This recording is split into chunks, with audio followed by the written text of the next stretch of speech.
महंगाई के खौफ या खर्चों की वजह से अपनी औलाद का कत्ल करना, ये ज़माने जहलियत से ये चलता हुआ आ रहा है। और आज भी ऐसी कुछ जहालतें हमारे माशरे के अंदर भी पाई जाती हैं कि जो अपनी औलादों का कत्ल इस वजह से करते हैं, बल्कि यहाँ तक औलादें भी मारते हैं, ख़ुदकुशियाँ भी कर लेते हैं कि हम इन्हें खिला नहीं सकते, हम इन्हें पिला नहीं सकते, हम गुज़र बसर हमारा हो नहीं सकता, तो वो माज़अल्लाह अपनी औलादों का कत्ल करके कबीरा गुनाह के अंदर मुब्तला हो जाते हैं। अल्लाह पाक ने इसकी भी मज़म्मत को भी बयान किया और अहकामात दिए कि तुम वो उन्हें कत्ल ना करो तंग दस्ती के खौफ की वजह से, हम तुम्हें भी रिस्क देते हैं, हम उन्हें भी रिस्क देंगे। ये अल्लाह का वादा है कि अल्लाह पाक उन्हें रिस्क अता फरमाएगा, वो असबाब उनके लिए पैदा फरमाएगा।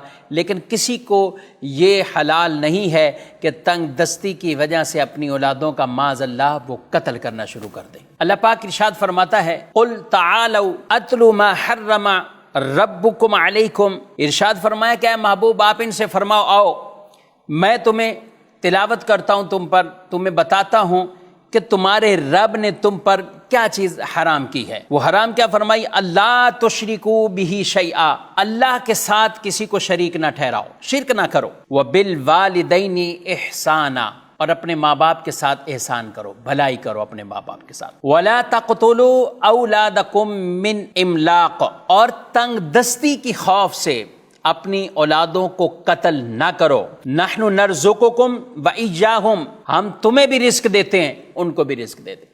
यानी ये तो अल्लाह के ज़िम्मा करम पर है कि अल्लाह रब्बुल आलमीन तुम्हें भी रिस्क देगा, उन्हें भी रिस्क देगा, तुम कत्ल हरगिज़ ना करो। नाज़रीन किराम, ये वो ऐसी चीज़ें कि जिनको अल्लाह पाक ने हराम फरमाया है और इस सूरह अनआम के अंदर उनका ज़िक्र बयान किया है। हमें ये फ़हरिस्त अपने सामने रखनी चाहिए और कहीं हम तो इन गुनाहों में नहीं पड़े हुए।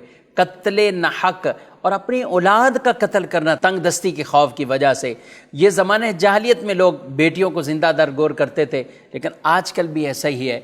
बेटियों की पैदाइश पर बड़े उनके चेहरे उतर आते हैं, अफसोस करते हैं, बाज़ गमगीन होते हैं, रोते हैं, बाज़ इलाकों में एक दूसरे से ताज़ियत की जाती है, अफसोस किया जाता। अल्लाहु अकबर।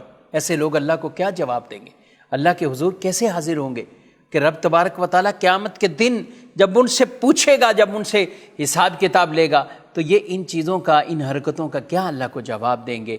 हालांकि अल्लाह रब्बुल आलमीन के प्यारे रसूल सल्लल्लाहु अलैहि वसल्लम ने कितनी प्यारी बशारतें इरशाद फरमाई हैं कि जिसकी 3 बेटियां या 3 बहनें हों या 2 बेटियां या 2 बहनें हों और वह उनके साथ अच्छा सलूक करे, उनके मामले में अल्लाह ताला से डरे, उसके लिए जन्नत है, उसके लिए जन्नत है।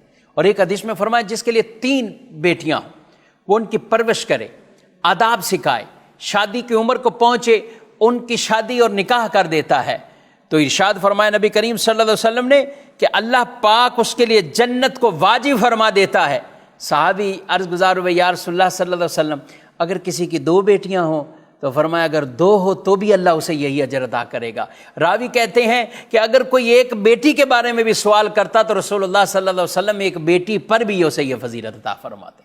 तो हमें इस मामले में तो अल्लाह की रज़ा पे राज़ी रहना चाहिए। रब तबारक व तआला ने औलादें दी हैं, अल्लाह असबाब भी पैदा फरमाएगा। अल्लाह पाक हम सब को कुरान मजीद की तालीमात पर अमल की तौफीक अता फरमाए।